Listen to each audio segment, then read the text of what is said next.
இப்போ நம்ம வாழைப்பழ கொழுக்கட்டைக்கு இப்போ நம்ம பூர்ணம் ரெடி பண்ணிக்கலாங்க. பேன் சூடாகிடுச்சு. இல்லை நான் 1 டீஸ்பூன் அளவுக்கு நெய் சேர்க்குறேன். இப்போ நமக்கு நெய் சூடாகிடுச்சுங்க. 1/4 கப் அளவுக்கு நான் ஏத்தக்காய் வாழைப்பழம் எடுத்து வச்சுருக்கேன். இந்த மாதிரி பொடியாக கட் பண்ணி தாங்க நான் எடுத்து வச்சுருக்கேன். அப்படின்னா நமக்கு ஏமாக குக்காய் வந்துடும்.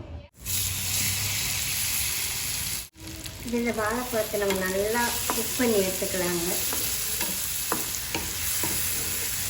இப்போ நம்ம வாழைப்பழம் நல்லா வதக்கி எடுத்துட்டேங்க நான். இப்போ நம்ம இதில் நான் இப்போ 3/4 கப் அளவுக்கு நாட்டு சர்க்கரை எடுத்துருக்கேங்க. இனிப்புக்காக நான் நாட்டு சர்க்கரை தான் சேர்க்குறேன்.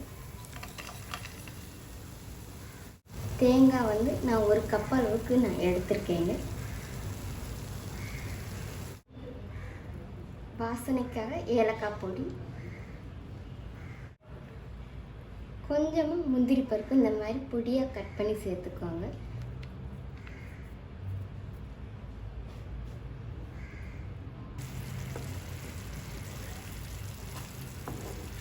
அவ்வளோதான் ஃப்ரெண்ட்ஸ். இப்போ நம்ம சேர்த்து இந்த வெள்ளம் எல்லாம் நல்லா கரைஞ்சி எல்லாம் ஒன்றா சேர்ந்தால் போதும். ரொம்ப நேரம் நம்ம அந்த மாதிரி குக் பண்ணணும் தேவையில்லை. ரொம்ப நேரம் நம்ம குக் பண்ணோன்னா சிலப்போ தேங்காய் ரொம்ப முறிஞ்சு போகிறதுக்கு சான்ஸ் இருக்குது. நமக்கு இந்த மாதிரி ஒன்றா சேர்ந்து கிடச்சா போதும். வாழைப்பழம் தேங்காய் எல்லாமே நல்லா ஒன்றா சேர்ந்து கிடச்சா போதும். இப்போ நம்ம அடுப்பை அமுத்திக்கலாங்க. இப்போ நம்ம கொழுக்கட்டைக்கு மாவு ரெடி பண்ணிக்கலாங்க. நான் 1 கப் அளவுக்கு தாங்க நான் இப்போ அரிசி மாவு எடுத்து வச்சுருக்கேன். சும்மா ஒரு சிட்டிகை அளவுக்கு உப்பு சேர்த்துக்கோங்க. இந்த இனிப்பை பேலன்ஸ் பண்ணி கொடுக்குறக்காக, அந்த கொழுக்கட்டை சாப்பிடும்போது அந்த இனிப்பை பேலன்ஸ் பண்ணி கொடுக்குறக்காக 1 டீஸ்பூன் அளவுக்கு நெய். 1 கப்பு மாவுக்கு நான் 2 கப்பு அளவுக்கு தண்ணி சூடாக்கி எடுத்து வச்சுருக்கேங்க. இப்போ இதை நம்ம கொஞ்சம் கொஞ்சமாக சேர்த்து மிக்ஸ் பண்ணி எடுத்துக்கலாம்.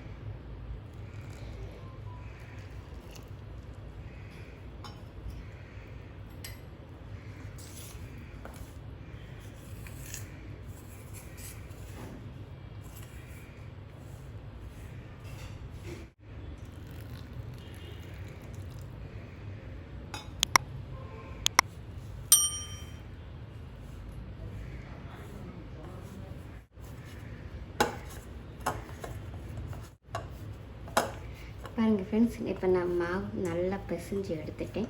மாவுக்குள்ளே நம்ம ஃபில்லிங் வச்சு கொழுக்கட்டை பிடிச்சி எடுத்துக்கலாம். இந்த மாதிரி கையில் எண்ணெயோ நெய்யோ என்னாலும் நல்லா இந்த மாதிரி பரட்டிக்கோங்க.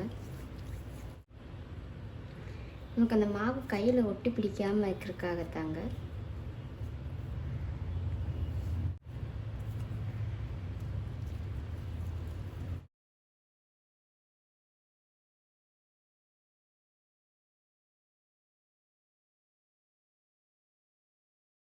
கொழுக்கட்டை பண்ணி நம்ம எடுக்கலாங்க.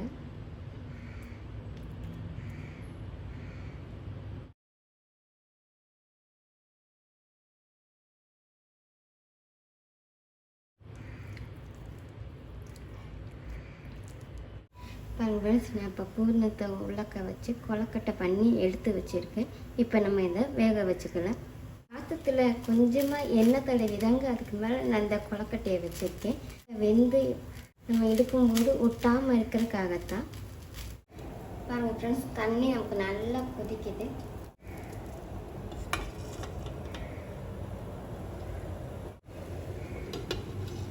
மூடி போட்டு ஒரு 15 நிமிஷத்துலேருந்து 20 நிமிஷம் வரைக்கும் நமக்கு போதுங்க. நமக்கு அருமையான வாழைப்பழ கொழுக்கட்டை ரெடி ஆயிடும். இப்போ 20 நிமிஷம் ஆயிடுச்சுங்க. இப்போ நம்ம ஓப்பன் பண்ணிக்கலாம். உங்கள்கிட்ட என்ன டூத் பிக்கோ இல்லை இந்த மாதிரி ஸ்போர்க்கு ஸ்பூனோ இருந்தால் இந்த மாதிரி குத்தி பார்த்துக்கோங்க. நமக்கு மாவு ஒட்டாமல் இருந்துச்சுன்னா நமக்கு கொழுக்கட்டை வெந்துருச்சுன்னு அர்த்தங்க.